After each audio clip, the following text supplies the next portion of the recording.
Friends எல்லாம் எப்படி இருக்கீங்க? நல்லா இருக்கீங்களா? எல்லாருக்கும் துவா செய்கிறேன். நீங்கள் எங்களுக்காக துவா செய்யுங்க இன்ஷா அல்லாஹ். நான் வந்து புடலங்காய் கூட்டு செய்ய போகிறேன். இது வந்து உப்பு போட்டு லைட்டாக மஞ்சள் போட்டு ஒரு ஆவி விட்டு வச்சுருக்கேன். இப்போ தாளிக்க போகிறேன்.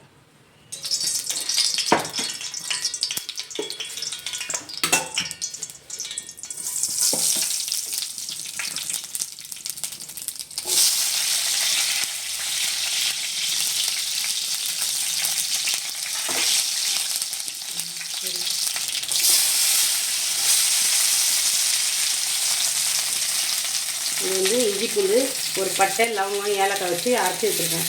இஞ்சி பூண்டு பேஸ்ட்டில் நல்லா இந்த வெயிலுக்கு இதெல்லாம் சாப்பிட்டா உடம்புக்கு ரொம்ப நல்லது.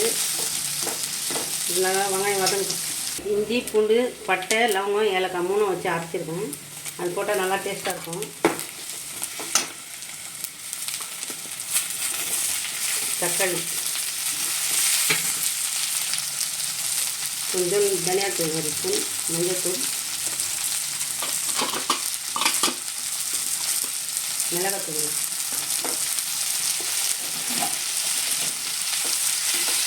நல்லா வதக்கலாம்.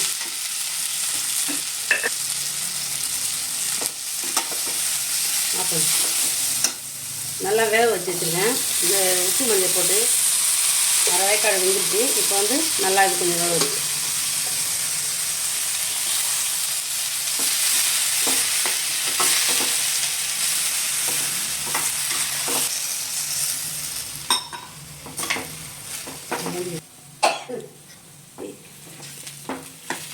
நல்லா 2 டம்ளர் தண்ணி ஊற்றி இன்னும் கொஞ்சம் நல்லா வேகட்டும். மூடிடலாம்.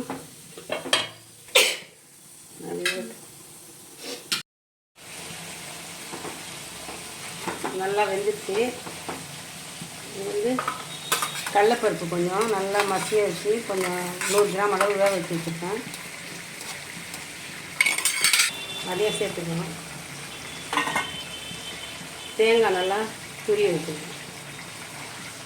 அவ்வளோதான். அருமையான ஒரு கூட்டு ரெடி ஆகிடுச்சு. புடலங்காய் கூட்டு ரெடி.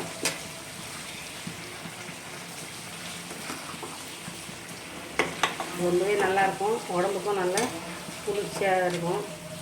அவ்வளோதான், ரெடி ஆகிடுச்சு. ஒரு 5 நிமிஷம் அப்படியே சிம்மில் வச்சுருங்க.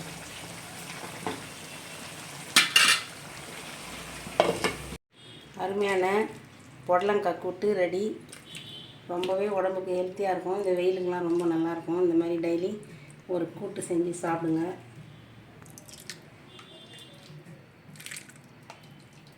அவரைக்காய் சாம்பார், சிறுகீரை பொரியல், இதுவும் ரொம்ப உடம்புக்கு நல்லது. டெய்லி கீரை சாப்பிட்றதுனால இந்த வெயிலுக்கு ரொம்ப நல்லா ஆரோக்கியமாக இருக்கும். இன்ஷா அல்லாஹ். இந்த வீடியோ பிடிச்சிருந்தா ஒரு லைக் பண்ணுங்கள், ஷேர் பண்ணுங்கள், கமெண்ட் பண்ணுங்கள், மறக்காமல் சப்ஸ்கிரைப் பண்ணிக்கோங்க. அஸ்ஸலாமு அலைக்கும்.